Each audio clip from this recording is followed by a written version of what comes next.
All right.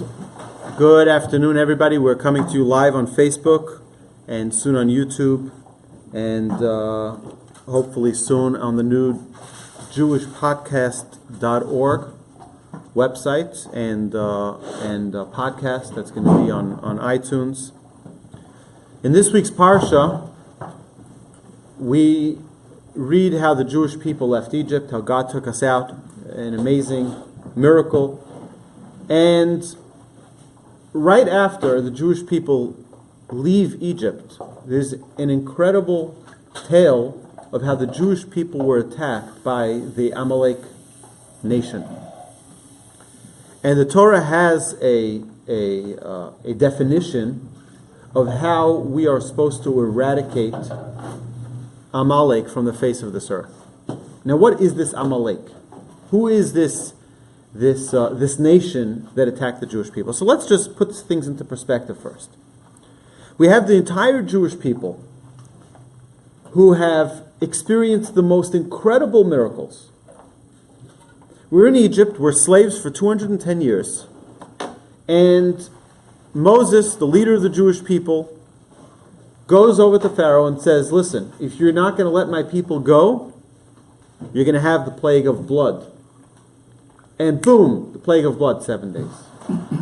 Pharaoh says, this is too much. We need to drink water. He says, you can go. And then he says, no, you can't go. And the next plague. And you have the frogs. And then you have the lice. And then you have all of the other plagues that befall the Egyptians. Till the last plague of the plague of the firstborn, Pharaoh says, get out. Enough. Goodbye. Out. And then a day and a half later, he realizes, oh my goodness, what did we do? We just let go over 3 million people just left our land. And now who's going to mow the lawn? And who's going to build the buildings? And who's going to take care of all those things? It's going to be a big problem. So they start chasing after the Jewish people. And the Jewish people walk where? Right into the sea.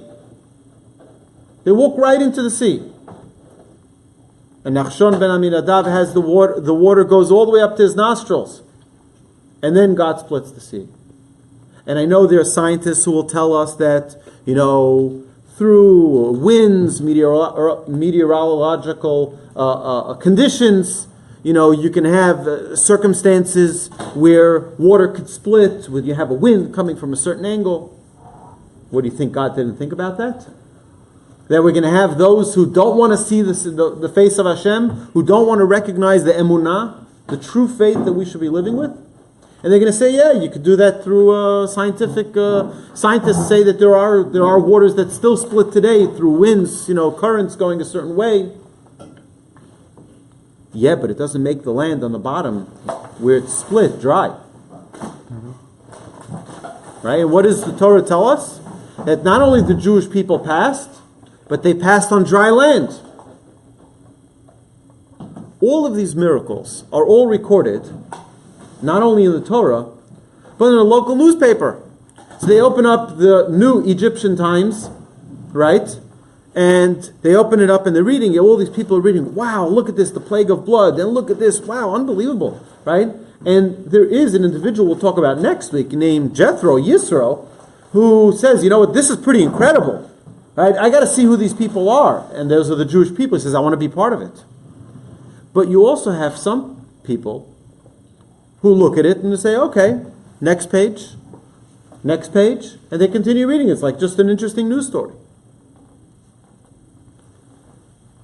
But what happened in the eyes of the nations of the world? They said the Jewish people are the untouchables. The Jewish people are the ones, don't mess with the Jews. Because if you mess with the Jews, you're going to burn. So who starts up? Everybody knows you don't mess with the Jews. Who starts up? Amalek. Amalek. And what does Amalek do? Amalek messes with the Jewish people. He starts waging a war. And what do we know about that war? They lost the war. So they lost the war. Why is there such a terrible, at the end of this week's Parsha, everyone needs to hear it. Make sure you go to synagogue and you hear You'll hear it. We do Parsha Zachor is in a couple of weeks, but we still have a mitzvah to reiterate that the Amalek nation needs to be eradicated from the face of this earth. What is so big about their sin? They're not the first nation to bother us, right? What is so terrible about the Amalekites that they need to be eradicated, removed from the face of this earth? So our sages say an amazing thing. You know, when you have inspiration, when you're inspired by something, you have to be very, very careful not to lose the inspiration. You know, our sages say that one mockery can take away 60 inspirations. You're inspired 60 times. You're like, wow, the power of prayer. Yesterday we had Rav Arush here, right? The inspiration of emunah, of faith, the inspiration of joy. You have all of these tremendous things that he spoke about. And someone cracks a joke right when you're on your way out, right? Someone cracks a joke. One mockery can tear apart 60 inspirations. The world was inspired by the Jewish people. What did Amalek do? They made mockery of that. They said, look, we're going to mess with the Jews. You know why? Just because we know we're going to lose. But we're just going to mess, to show the world, you see, you could mess with the Jews. An example that the sages tell us is that there's a steaming hot bath. You see a bath, you see the bubbles, it's bubbling. It is, they tell you, be careful, it's 400 degrees. You go in, you're going to burn. Right? So what does one clown do? He says, you know what? I'm going to get burned. And he jumps in. And he gets burnt, he jumps out. It's so hot, it's so hot. What happens to the second person who wants to jump in? It's not as hot already. They know they're going to get burnt, but it's not as hot already. It took away the fear. It took away the awe that the nations had for the Jewish people. What the Almighty is telling us in this week's Parsha, you know why you need to eradicate Amalek? Because Amalek is represented by every mockery. Amalek is represented in every time we have a descent from something uplifting. Every time you hear another scientist saying, the world wasn't created by God, the world was created by a Big Bang, the world wasn't... That's a mockery. That's a different form of mockery. It's a different Amalek. And what God is telling us, be careful of those mockeries. Unsubstantiated allegations against God. It's just an assumption, or it's just a theory, or it's just, some idea that we have, just to take God out of our presence, just to take God out of our midst. That's the Amalek that we need to be careful about. The Amalek is there always to snicker, to laugh, to mock, to make light of the things that we hold to be true, dear, and important to the Almighty. Here's a Jewish people. They're just getting their feet wet, literally. They're leaving Egypt. They're now in the desert. They're living through the miracles of God's every single second, handing them their manna, giving them everything they needed. No, we're going to mess with the Jews. Why?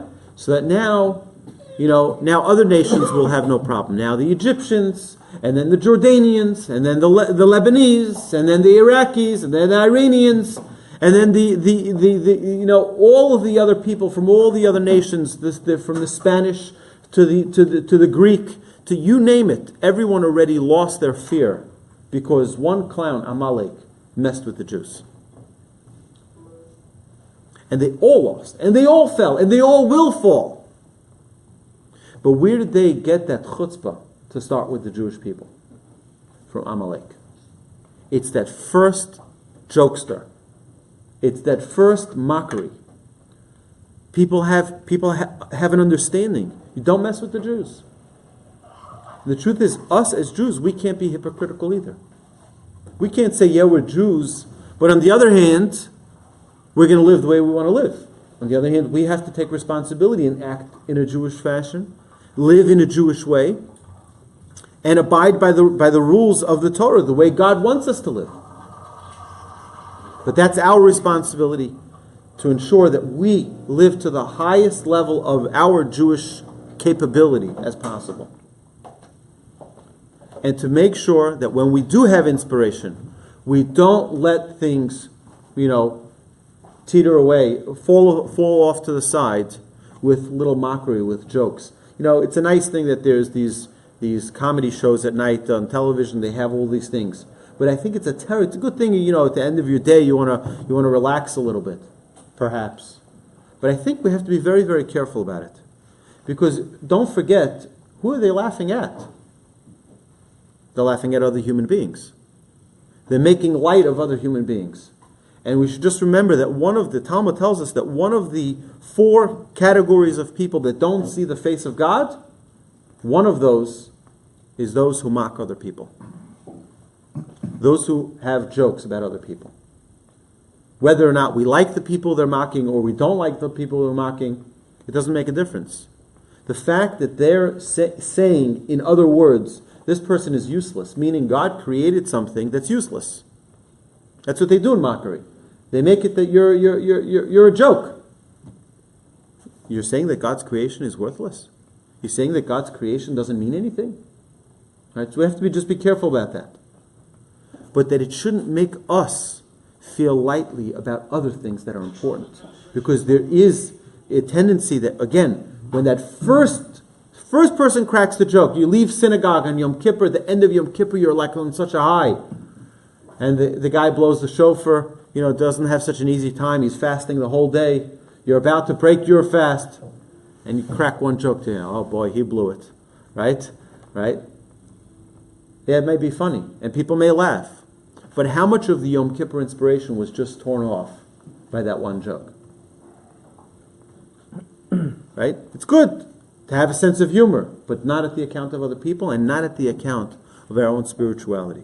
Not at the account of our own inspiration. So Hashem should help us, that we should be inspired not to take this the wrong way, not to learn from the Amalek that we potentially can all have within us, to take things lightly, to take things that are important, things that potentially have great importance, and just make light of them.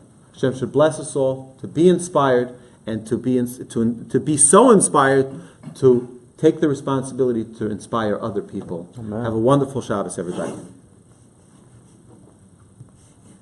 And here we turn this off.